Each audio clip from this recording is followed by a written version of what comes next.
మీ బంగారం తాకట్టులో ఉందా? విడిపించుకోలేక ఇబ్బందులు పడుతున్నారా? అయితే మీ బంగారాన్ని వెంటనే విడిపించి కొంటాం. గణేష్ గోల్డ్. మీరు సంప్రదించాల్సిన ఫోన్ నంబర్లు 9160-266-916, 8712619507. శ్రీ గురుభ్యో నమః. శ్రీమాత్రే నమః.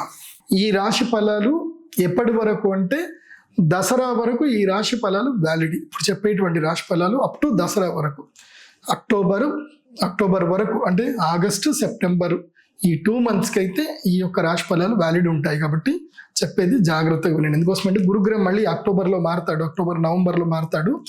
గురుగ్రహం మారేంత వరకు ఈ రాశి ఫలాలు వర్తిస్తాయి. ఎవరెవరికో చెప్తాను వినండి.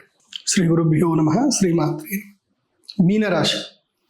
మీనరాశి వారికి ఏంటంటే తిన్నామా పడుకున్నామా తెల్లారిందా అన్నట్టే ఉండాలి తప్ప దేని జోలికి వెళ్ళకూడదు. ఆల్రెడీ ఏదైనా వ్యాపారంలో ఉన్నారు, ఉద్యోగంలో ఉన్నారు, అక్కడనే కిక్కురు అనుకుంటూ అదే పని చేస్తూ ఉండాలి తప్ప కొత్త పనుల జోలికి వెళ్ళకూడదు.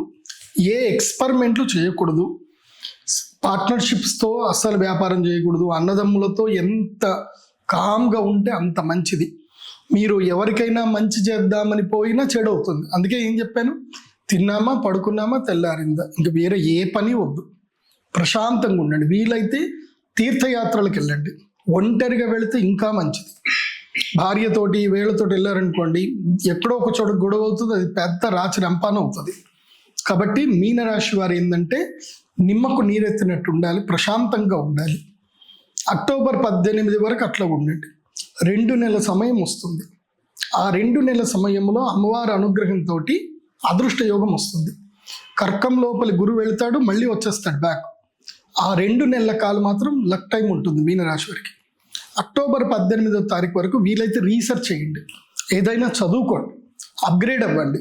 కొత్తగా డిజిటల్ మార్కెటింగ్ కానీ, సెర్చ్ ఇంజిన్ ఆప్టిమైజేషన్ కానీ, మీ టెక్నాలజీలో మీరు ఏదైతే ఫీల్డ్లో ఉన్నారో దాంట్లో అప్గ్రేడేషన్స్ అవ్వడానికి ఈ 4 months కాన్సన్ట్రేషన్ చేయండి. కానీ కొత్త పెట్టుబడులు కానీ, అప్పులు ఇవ్వడం కానీ, అప్పులు తీసుకోవడం కానీ, ఏవైనా సరే ప్రాపర్టీస్ కొందామనుకుంటే డైరెక్ట్ కొనేయండి. లీగల్స్ అన్నీ చూసి కొనేయండి.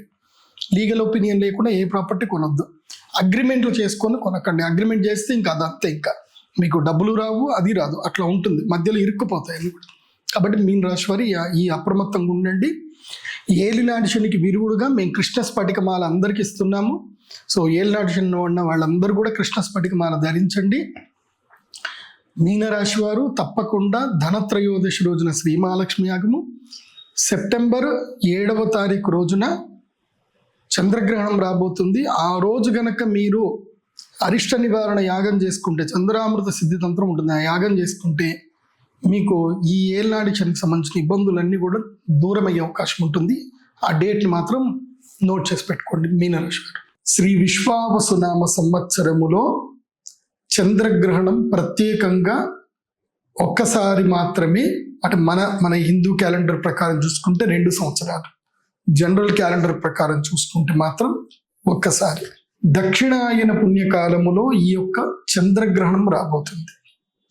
దక్షిణాయనములో చంద్రగ్రహణం రావడం వల్ల ఒక మంచి బెనిఫిట్ ఉంటుంది. దక్షిణాయనములో దేవతలు ప్రధాన కాలము అంటారు. సూర్యుడు మనకి ఎనర్జీని ఇచ్చేటువంటి కాలం.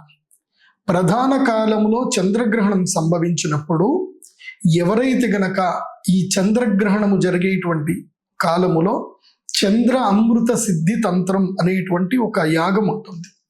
చంద్రామృత సిద్ధి తంత్ర యాగానికి ఎవరైతే గనక పార్టిసిపేట్ చేస్తారో వాళ్ళకి భగవంతుడైనటువంటి సూర్యనారాయణుడు, కుబేరుడు అనుగ్రహిస్తాడు. ఎందుకోసమంటే చంద్రగ్రహణం ఏర్పడినప్పుడు ఈ భూమి లోపల ఎన్నో అరిష్టాలు జరుగుతాయి. మీకు అందరికీ బాగా తెలిసిన విషయమే, నేను మళ్ళీ చెప్పాల్సిన అవసరం లేదు. గ్రహణము పర్వకాలము అంటారు. పర్వకాలం అంటే ఏమిటి అంటే అత్యంత శ్రేష్టమైనటువంటి పుణ్యకాలము. ఎందుకు పుణ్యకాలము? చంద్రుడికి గ్రహణం జరిగితే అరిష్టము కదా, చంద్రుడు కనబడట్లేదు కదా, దాన్ని పుణ్యకాలం అని ఎలా చెప్తున్నారు అని అంటే, దేన్ని పుణ్యకాలం అంటారు అంటే ఏదైతే గనక సమయములో మనము చేసేటువంటి పూజ, యాగము, తర్పణము, జపము, ధ్యానము ఏ సమయంలో అయితే మనము ఇవన్నీ చేస్తామో ఆ చేసినటువంటి పుణ్య ఫలితము ద్విగుణీకృతమై అంటే 10 రెట్లు కాదు 100 రెట్లు మనకి ఎప్పుడైతే ఫలితాన్ని ఇస్తుందో దాన్ని పర్వకాలము అంటారు. సమయం లోపల పర్వకాలాలు ఉంటాయి. ఎలాగైతే మనం తినే ఆహార పదార్థాలు అన్నీ తినేటివే, కానీ ఎప్పుడూ అవి తినకూడదు. తినడానికి ప్రతి ఒక్క ఆహార పదార్థం తినడానికి ఒక్కో సందర్భం ఉంటుంది. మామిడి పండు వేసవి కాలంలోనే వస్తుంది, అప్పుడే తినాలి. సీతాఫలాలు శరదృతువులో వస్తాయి, అప్పుడే తినాలి. ఇలా ఒక్కొక్క ఫలమునకు ఒక్కొక్క కాలం ఉంటుంది. అలాగే గ్రహణము కూడా అద్భుతమైన ఫలితాలు, అంటే అదృష్టయోగము రాజయోగం ఇచ్చేటువంటి కాలము గ్రహణ కాలం. ఏం చేస్తారు అంటే గ్రహణ సమయంలో సాధన చేస్తారు. అంటే కొన్ని రకాలైనటువంటి శక్తులు కావాలనుకున్నటువంటి లైక్ క్షుద్ర శక్తులు ఏవైతే ఉంటాయో వాళ్ళు సాధన చేస్తారు. ఆ క్షుద్ర శక్తుల సాధన ఉంటుంది, అలాగే సాత్విక శక్తి సాధన కూడా ఉంటుంది. సాత్విక శక్తి సాధన అవ్వాలి అని అంటే ఏమిటంటే మనము ఈ యొక్క నేను చేసేటువంటి తంత్రం, నాకు తెలిసి అవి కూడా ఉంటాయి, క్షుద్ర క్రియలు కూడా చేసేటువంటి. సో కొంతమంది రురుభైరవ తంత్రం అని, కొంతమంది రురుభైరవ తంత్రం అని, రుద్రయామల తంత్రం అని చెప్పి అవి క్షుద్ర శక్తులు కాదు, వామాచార శక్తులు కొన్ని ఉంటాయి. వాళ్ళు కొన్ని కేటగిరీలో చేస్తారు, అఘోరీస్ చేస్తారు. కొంతమంది నిధిని వెతుక్కునే ప్రయత్నం కూడా చేస్తారు. గ్రహణం వచ్చింది అని అంటే నిధి కాటుక పట్టేటువంటిది కూడా చేస్తారు కొంతమంది. సో చాలా విద్యలు ఉంటాయి. అవన్నీ మనం ఎంత తెలుసుకున్నా తక్కువ తెలుసుకుంటే మంచిది. ఎందుకోసం అంటే మనకు అంత అవసరం లేదు. ఒకప్పుడు ఫార్వర్డెడ్ లేరు, ఇప్పుడు మనం అంతా ఫార్వర్డెడ్లో ఉన్నాం. ఇవాళ మనకి ఏం కావాలన్నా ఒక ఫోన్ కొడితే మనకు దొరుకుతుంది. సో నిధులు వెతుక్కోవడానికి మనకి ఇప్పుడు ఏం కాళ్ళకి కాటుక పెట్టుకొని వాటికి వెళ్ళాల్సిన అవసరం లేదు. ఇప్పుడు మిషన్లు దొరుకుతున్నాయి, ఆ మిషన్లతో వెళ్ళిపోయిన మెటల్స్ ఎక్కడ మనకు దొరికిపోతున్నాయి. సో అవన్నీ వేస్ట్ అని చెప్తాను. మనమే ఒక గొప్ప నిధి, మనకు భగవంతుడు ఇచ్చిన తెలివితేటలో ఒక గొప్ప నిధి. కాకపోతే ఆ నిధిని మనం సాధించలేకపోతున్నాం, మన శక్తిని మనం అద్భుతంగా వాడుకోలేకపోతున్నాం. అలా వాడుకోవాలి, మన శక్తి ద్విగుణీకృతం కావాలి, మనకి దేవతల నుంచి శక్తి కావాలి. ఈ యక్షులు మనకి నార్మల్ టైంలో మనల్ని కాపాడాలంటే ఈ యక్షులకి మనము సబ్స్టిట్యూట్గా మనం అపాయింట్ అవ్వాలి.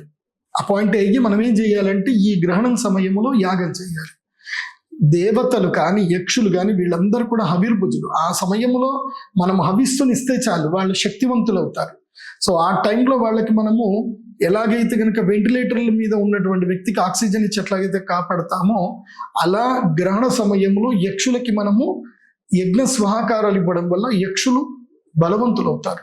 సో అప్పుడు వాళ్ళు కృతజ్ఞతాపూర్వకంగా ఉంటారు. ఇంతమంది నాకు బలం చేకూర్చారు కాబట్టి, గ్రహణ సమయంలో వీళ్ళు మాకు సమయం చేకూర్చారు కాబట్టి గ్రహణం అయిపోయిన తర్వాత వాళ్ళు శక్తివంతులు, వాళ్ళు న్యాచురల్ శక్తివంతులే, కానీ గ్రహణ సమయంలో శక్తి ఉంది.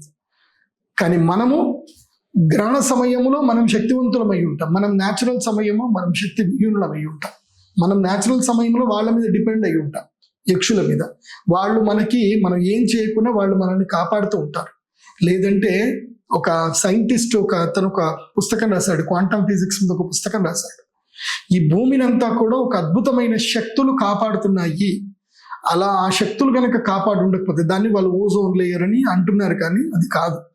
మనం ఓజోన్ లేయర్ అనుకుంటున్నాం, కానీ ఈ భూమికి సూర్యుడి నుంచి వచ్చేటువంటి కిరణాలని ఫిల్టర్ చేసి మన భూమికి కొన్ని ఏవైతే క్రిమి కీటకాలు, ఈ యొక్క యూనివర్సల్లో ఎన్నో క్రిమి కీటకాలు తిరుగుతున్నాయి.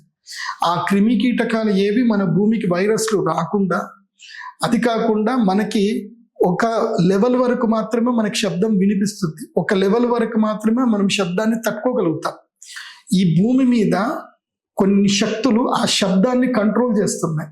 ఇప్పుడు చీమలు మాట్లాడుకుంటాయి, పక్షులు మాట్లాడుకుంటాయి, ఈగలు మాట్లాడుకుంటాయి, దోమలు మాట్లాడుకుంటాయి. వాటి శబ్దం వాటిదే, వాటి ఫ్రీక్వెన్సీ వాటిదే. మన ఫ్రీక్వెన్సీ మనం వేరు, మన ఫ్రీక్వెన్సీలో మనకి ఎనర్జీ చేస్తున్న శక్తులు వేరు. సో ఇవి వింటే మీకు అర్థమవుతుంది, అంటే ఈ యూనివర్సల్ని, ఈ ప్రపంచాన్ని కొన్ని శక్తులు కాపాడుతూ ఉన్నాయి అనేది మనకు అర్థమైపోతుంది. అలాగే ఈ గ్రహణ సమయంలో ప్రత్యేకంగా తేనె తమలపాకుతో ఒకటి ఇవ్వడం జరుగుతుంది. వచ్చేటప్పుడు అందరూ 100 తమలపాకులు తీసుకొని రండి. సో తమలపాకులు తీసుకొని వస్తే నేను తమలపాకులు మంత్రించి తేనె ఇచ్చి నా చేతితోటి ఇస్తాను, అమ్మవారికి తేనెతో అభిషేకం చేస్తాను కాబట్టి సో ఆ తేనె అందరికీ కూడా ప్రసాదంగా వస్తుంది. కాబట్టి తేనె తమలపాకు ఇస్తాము, లవంగం పెట్టిస్తాం. అది ఒక్కటి గ్రహణ సమయంలో కనుక గ్రహణం అయిపోయిన తర్వాత తింటే దాని ఎనర్జీసే వేరు, అద్భుతంగా ఉంటుంది. కాబట్టి అది అందరూ కూడా మీ దగ్గరికి తెచ్చిస్తారు, ఎవరు కూడా క్రౌడ్లో ఇబ్బంది పడాల్సిన అవసరం లేదు. సో ఇది చంద్రగ్రహణానికి సంబంధించిన వివరణ. సర్వే జనా సుఖినో భవంతు. శ్రీమాత్రే నమః.